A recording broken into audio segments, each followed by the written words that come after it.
How about a turkey cutlet Italian style? Similar to Parmesan, but a little different. The first thing you have to do with anything, this is a turkey cutlet that was butterflied. It just makes it easier to stuff. So we have to season this, so sprinkle a little salt on all of the turkey, inside and out. Always season whatever you're making. And pepper also.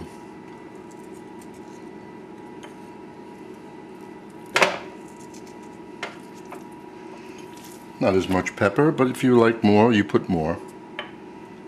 Now, on the inside of this, we're going to put some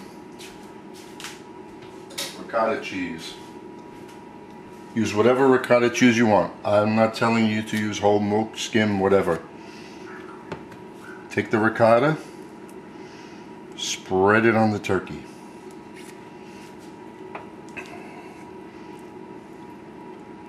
That's plenty. After the ricotta, we have mozzarella. Same thing. You buy whatever mozzarella you like. You can buy the shredded, the whole, the buffalo, fresh Italiano, whatever you like. And place some of that in there. And pecorino romano. I cut that up fresh. Put that in there also. I went to the store today to buy fresh basil. I went to 2 supermarkets. I guess Sunday is not a good day to go shopping for basil. Anyway, I couldn't find any. So we're going to use dry. Now if it was fresh, they wash the leaves of basil and cover this so you can't see any of the white with the basil. So we'll put some dry basil in there.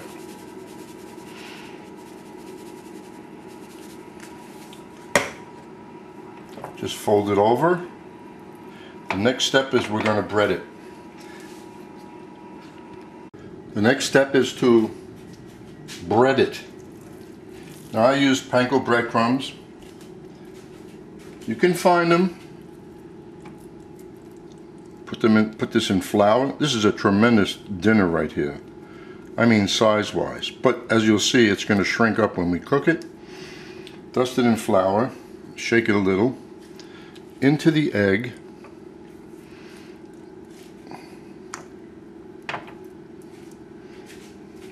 Keeping one hand dry. Place it into the breadcrumb. And I put fresh parsley in there.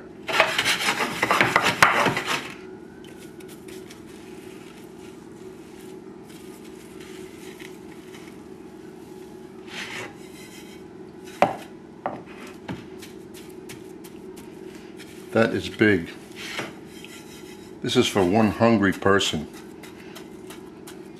Just pack those breadcrumbs in there. Just 1 cup is plenty. Just have to work it.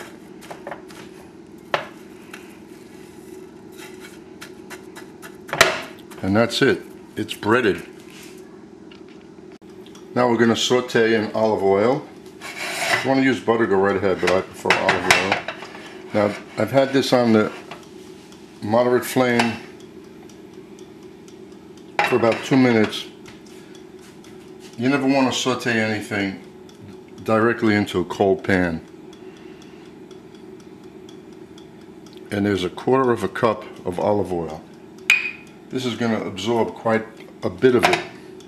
Hopefully that should be enough.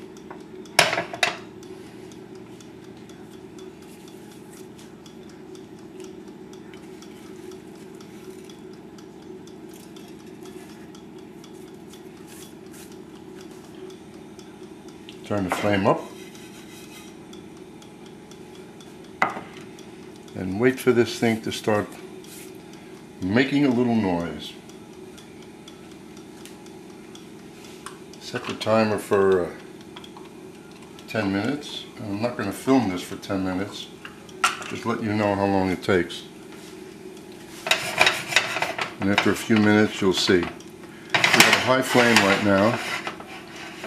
And as soon as it starts to show that it's cooking, you see the little bubbles around the outside, we're going to lower it to a moderate flame. Because we want golden brown finish and not crispy burnt. Okay, at this point, as you see, it's cooking. So we're going to turn the flame down. We want this to cook throughout. And just because it's turkey, it doesn't take that long.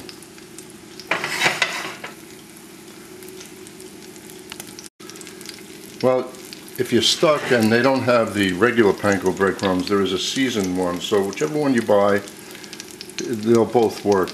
I just prefer the plain one. Well, it's been cooking 5 minutes. Now look underneath, see what the color looks like. Very nice. Now we'll turn it. Remember, when you're dealing with oil, tilt the pan away so you don't splatter, and just flip it.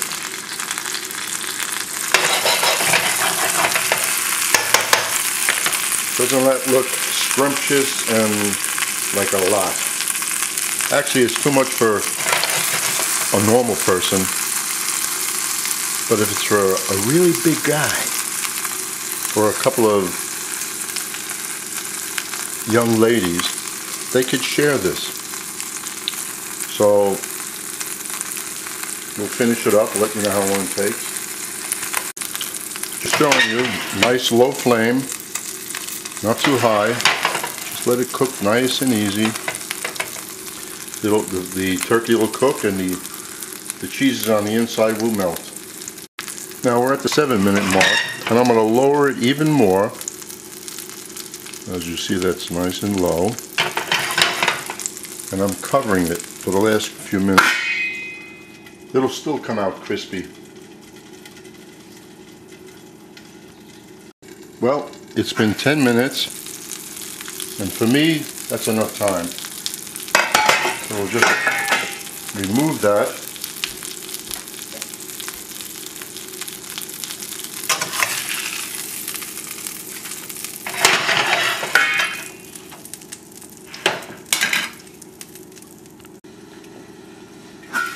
The 10-minute mark is not good, doesn't feel finished, a little soft, so we'll let it go about another 2 minutes, maybe 3 minutes.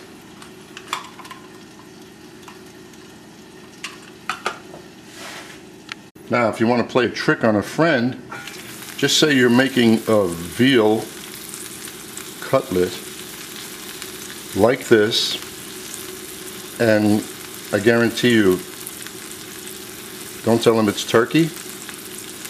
And with the sauce and everything else that's here, they're going to go, wow, that is so tender.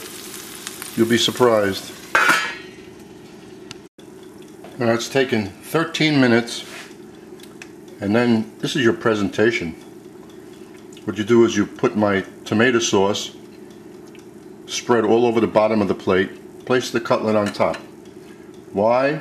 Because you want the crunchiness to be there when you cut into this.